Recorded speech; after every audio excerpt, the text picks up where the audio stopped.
আসসালামু আলাইকুম প্রিয় প্রবাসী ভাইরা। মালয়েশিয়া থেকে আপনারা যারা ই পাসপোর্ট বানাবেন, এই পাসপোর্টটির সাথে আপনার জন্ম নিবন্ধন পত্রে মিল থাকতে হবে। জন্ম নিবন্ধন পত্রটি অনলাইন আছে কিনা সেটা কীভাবে চেক করবেন এই বিষয়টা আপনাদেরকে আমি আজ দেখিয়ে দেব। এবং অনেকেরই জন্ম নিবন্ধনের সাথে পাসপোর্টে মিল নেয়, সেক্ষেত্রে আপনাদেরকে জন্ম নিবন্ধন পত্রটি ইংলিশে করতে হবে এবং নামের ভুল থাকলে সংশোধন করতে হবে, পিতামাতার নামে ভুল থাকলে সংশোধন করতে হবে, জন্ম তারিখ আরও অমিল আছে। যার যে সমস্যা থাক, যদি আপনারা কেউ জন্ম নিবন্ধনপত্র সংশোধন কিংবা ঠিক করতে চান তাহলে জরুরিভাবে আমার এই হোয়াটসঅ্যাপ নম্বরে যোগাযোগ করবেন। 2 দিনের ভিতরে আপনাদের জন্ম নিবন্ধনপত্র আমি সংশোধন বা ঠিক করে দেবো আপনার পাসপোর্ট অনুযায়ী। প্রবাসী ভাইরা, কীভাবে অনলাইনে আপনার জন্ম নিবন্ধনপত্রটি চেক দিবেন এই বিষয়টি আপনাদেরকে আমি দেখিয়ে দেবো। এখানে দেখুন যে 2টি বিষয় দিলাম। আপনাদের যে বর্তমান যে পাসপোর্ট, এই পাসপোর্টের ভিতরে কিন্তু আপনার জন্ম নিবন্ধনপত্রের ব্যক্তিগত নাম্বার থাকে।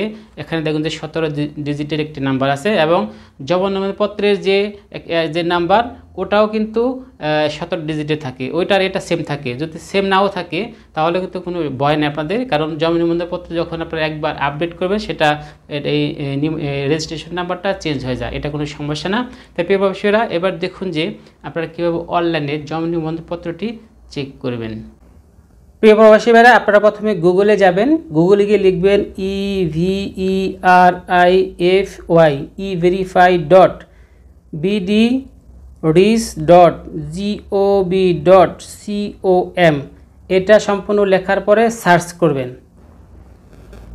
প্রবাসীরা সরাসরি লিঙ্কে ক্লিক করার পরে এরকম আপনার সাইট চলে আসবে। এখানে দেখুন যে 3টি ঘর আসে, 3টি ঘর আপনাকে পূরণ করতে হবে।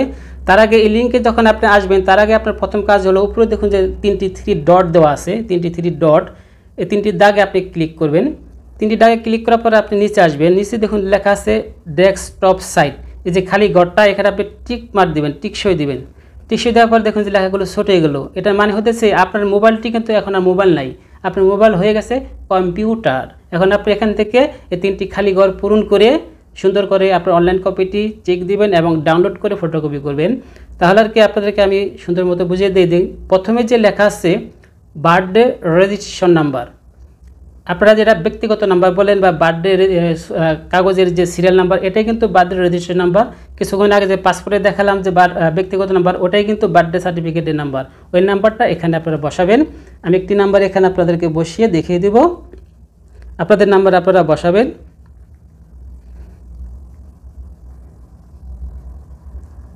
এখানে ব্যক্তিগত নাম্বার বসানোর পরে তারপরে আপনারা এখানে বসাবেন date of birth. Date of বার্থের প্রথমে বছর, তারপরে মাস, তারপরে ডে। তাহলে আপনার কত সালে জন্ম সালটা আগে লিখবেন।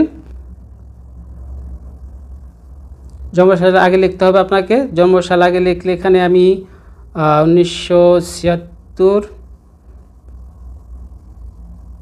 12/16, 1976 সালের ডিসেম্বর মাসের 16 তারিখে জন্ম, এরকম জন্ম তারিখটা আমি দিলাম। আপনাদের জন্ম তারিখ আপনারা বসাবেন।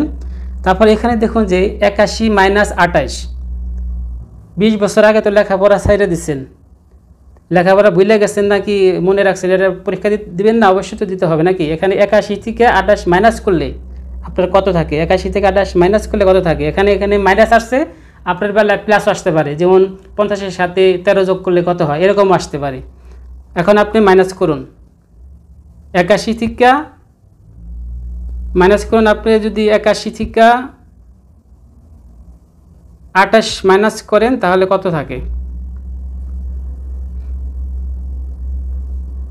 81 থেকে 28 মাইনাস করলে 53 থাকে।